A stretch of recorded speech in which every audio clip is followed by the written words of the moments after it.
Hi. Herpes జాస్టర్ని shingles అని కూడా అంటాం. తెలుగులో అయితే సర్పి, కంచుక అంటాం. సో ఈ హెర్పిస్ జాస్టర్ ఎలా ఉంటుంది అంటే, ఫస్ట్ ఇది పెయిన్ అండ్ బర్నింగ్తో స్టార్ట్ అవుతుంది. ఒకటే ఏరియాలో మనం వెసైకిల్స్ అంటే చిన్న చిన్న నీటి బబుల్స్ రావడం అనేది చూస్తూ ఉంటాం. మెయిన్గా ఫేస్ వన్ సైడ్, లేదంటే చెస్ట్కి కూడా వన్ సైడ్, లేదంటే లెగ్స్ థైస్ కానీ అక్కడ స్టార్ట్ అవుతుంది.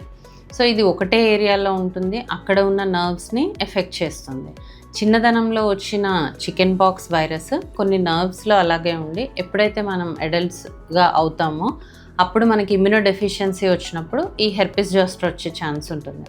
సో ఈ హెర్పిస్ జాస్టర్లో విపరీతమైన పెయిన్, కొంతమందిలో ఫీవర్, అక్కడ టచ్ చేస్తేనే పెయిన్, బర్నింగ్ సెన్సేషన్ ఉంటుంది.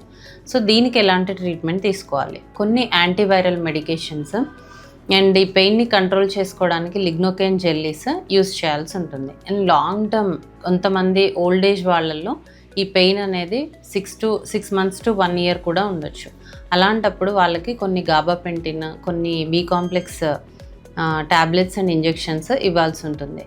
ఒకవేళ మీకు హెర్పిస్ జాస్టర్ ఉంటే మీరు సొంత వైద్యం చేసుకోకుండా డెఫినెట్గా డర్మటాలజిస్ట్ని కాంటాక్ట్ అవ్వండి.